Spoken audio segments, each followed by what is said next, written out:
নমস্কার বন্ধুরা, green corridor YouTube চ্যানেলে আপনাদের স্বাগত জানাই। তো আজকে এপ্রিল মাসের আজকে হচ্ছে আপনার 8 তারিখ। তো আজকে গোলাপ গাছ নিয়ে বিশেষ করে সিন্ডারে যারা গোলাপ গাছ করেন তাদের জন্য আমি একটা বিষয় নিয়ে আলোচনা করতে চাই। তা এই তীব্র গরমে অনেকে গাছে জল দেওয়ার একটা প্রবলেম ফেস করতে পারেন বা করছেন। তো অনেকে ভাবেন যে কতবার জল দেব, কখন জল দেব, কিভাবে জল দেব। তা বেশি জল দিলে বা গাছের পাতা শিকড় পচে যেতে পারে, বা গাছের পাতা হলুদ হয়ে যাচ্ছে, বা এগুলো একটা একটা সমস্যা ফেস করে থাকেন আপনারা। তো আমি বলতে চাই যে দেখুন, গাছের শিকড় নষ্ট হবে তখনই যদি ওয়াটার লকড হয়, আপনার টবটার যদি ড্রেনেজ সিস্টেম ভালো না থাকে তাহলে আপনার শিকড় পচতে পারে বা পচবেই, ধরেই চলুন এটা। এবার গাছের পাতা যে হলুদ হয়ে যায়, তো আপনি যদি একটু আপনাকে দেখাই, দেখুন এই পাতাটা হলুদ হয়ে গেছে, এগুলো পুরনো পাতা। হ্যাঁ, তো এই পুরনো পাতা এগুলো হলুদ হবে। হ্যাঁ, ন্যাচারাল কারণে ওরা গোলাপ গাছের পাতাগুলো বেসিক্যালি কী হয়, 80 থেকে 100 দিনের মধ্যে বা তার ওই 110 দিনের মধ্যে পাতাগুলো পড়ে যাবে। ওটা বয়স হয়ে যায়, পড়ে যায়, আবার নতুন পাতা গজায়। তো এবার বলতে চাই যে আপনাকে এটা চিন্তা করেই নিতে হবে যে গোলাপ গাছের এইসব প্রবলেমগুলো থাকবে, এগুলো নিয়ে বেশি মাথা খাটানোর দরকার নেই। তো আপনাকে করতে হবে কি, সকালবেলা 8টার সময় একবার জল দিন, আবার সকালবেলা 10:30 থেকে 11টার সময় একবার ভাসিয়ে জল দিন, তারপরে দুপুরবেলা 2টো থেকে 2:30টার সময় একবার জল দেবেন, আর স্নান করিয়ে দেবেন। 3বারই স্নান করিয়ে জল দেবেন, একদম ওপর থেকে ভালো করে স্নান করিয়ে একদম ভাসিয়ে জল দিন।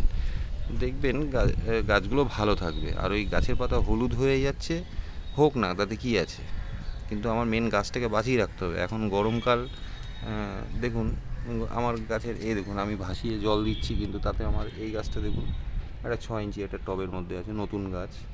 দেখুন 3 মাস 3.5 মাস বয়স, দেখুন অনেকগুলো ফুল এসছে, হ্যাঁ, কুড়িও এসছে, বেশ ভালোই, গ্রোথটা ভালোই আছে। তো এইগুলো ওই অনেকে বলবে যে ফাঙ্গিসাইড হ্যান ত্যান এগুলো গোড়ার মধ্যে দিন, দিয়ে গাছটা 12টা বাজাবেন না। ফাঙ্গিসাইড যদি প্রয়োজন হয়, গাছটা দেখলেই বুঝতে পারবেন, গাছের সাথে আপনাকে থাকতে হবে, একটু সময় দিতে হবে। আর এই আরও যেগুলো আপনার ওই কী বলবো, গাছের পোকা লাগা, যদি আপনি গাছকে প্রপারলি স্নান করান না, 3 বেলা যখনই জল দেবেন ভালো করে যদি একটু ফোর্সে জল দিয়ে যদি স্নান করান, হ্যাঁ, আর রাত্রেবেলা বা সন্ধেবেলা দিয়ে ঠান্ডা ফ্রিজের জল, একদম চিল ঠান্ডা জল দিয়ে, তার মধ্যে পারলে একটু কাকা মিশিয়ে নেবেন, 1 লিটার জলে 2 ml দিয়ে যদি স্প্রে করেন সপ্তাহে একবার করে, দেখবেন এই পোকা এইগুলো না থাকে না। আর গাছে পোকা হবে না এটাও কোনো দিন হতে পারে না। তো পোকারা যাবে কোথায়? তো এগুলো পোকা হবে, তার সাথে আপনাকে ওই স্প্রে করে যেতে হবে। হ্যাঁ, এইগুলোই হচ্ছে ব্যাপার। আর এই ফুল হচ্ছে, ফুলের কুঁড়ি এখন কাটার দরকার নেই, নতুন নতুন ডাল ছাড়বে, এগুলো হতে দিন, সমস্যা নেই। দেখুন এই ফুলটা দেখুন, এটা সেন্টেড একটা রোজ, ঠিক আছে, কত সুন্দর, কালারটা দারুণ। ক্যামেরাটা কতটা জাস্টিফাই করতে পারছে সেটা বলতে পারবো না, কিন্তু ফুলটা লাস্টিং করে মোটামুটি 7-8 দিন তো থাকেই ফুলটা। দেখুন ভারী, তো মাথাটা ঝুঁকে গেছে দেখুন। হ্যাঁ, তো এই হচ্ছে কথা। এবার দেখুন এই মিনিয়েচার ভ্যারাইটিগুলো না, দেখুন ভালোই গ্রোথ নিয়েছে। এগুলোকে সব রিপোর্টিং করা হয়েছে 6 ইঞ্চি থেকে 8 ইঞ্চিতে। কেননা এখন জলের ক্রাইসিসটা দেখা দেবে, ওই জন্য একটু বড় জায়গায় দিয়ে দিলাম, আর তলা দিয়ে রুটটা বাউন্ড হয়েছে আমি দেখতে পাচ্ছিলাম, তাই জন্য এগুলো ট্রান্সফার করে দিলাম। আমার বেশিরভাগই প্লাস্টিকের টবেই আছে। প্লাস্টিকের টবটা না একটু মোটা ধরনের নেবেন, হ্যাঁ, একটু মোটা টাইপের হলে তাহলে ওর হিটটা একটু অ্যাবজর্ব করতে পারবে। একটু পাতলা পাতলা লোকাল কোয়ালিটির মাল নেবেন না, ওটা থেকে বিরত থাকুন। একটু 10 টাকা হয়তো বেশি পড়বে, ভালো টব নেওয়ার একটু চেষ্টা করবেন। আর একটু সোজা টবগুলো, এরকম কোনো গোল প্যাটার্নের টব নিতে যাবেন না। গোলাপ গাছের জন্য একটু স্ট্রেট প্যাটার্নের টবগুলোই বেশি ভালো হয়, শিকড়টা ভালো স্প্রেড করে, একটু সাইড স্প্রেডটা ভালো হয়। দেখুন এই হচ্ছে বক্তব্য।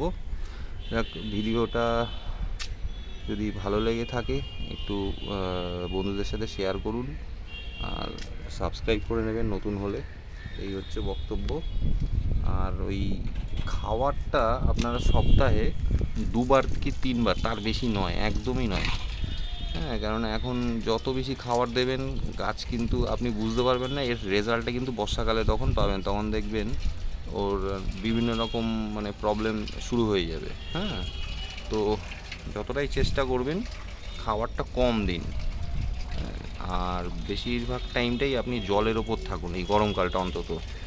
হ্যাঁ, জুন মাসের 15 তারিখের পর থেকে আপনি খাবারটা মানে বাড়িয়ে দিন। তখন মানে যেরকম শীতকালে দিতেন ওরকমভাবেই দেওয়া শুরু করে দিন, কিন্তু সেটা জুন মাসের 15 তারিখের পর থেকে। আর মেঘলা ওয়েদারে তো একদম কোনো এনপিকে খাবার চলবে না, এটা মাথায় রাখবেন। ধন্যবাদ। আজকে এই পর্যন্তই ভিডিওটা শেষ করছি। ভালো থাকবেন।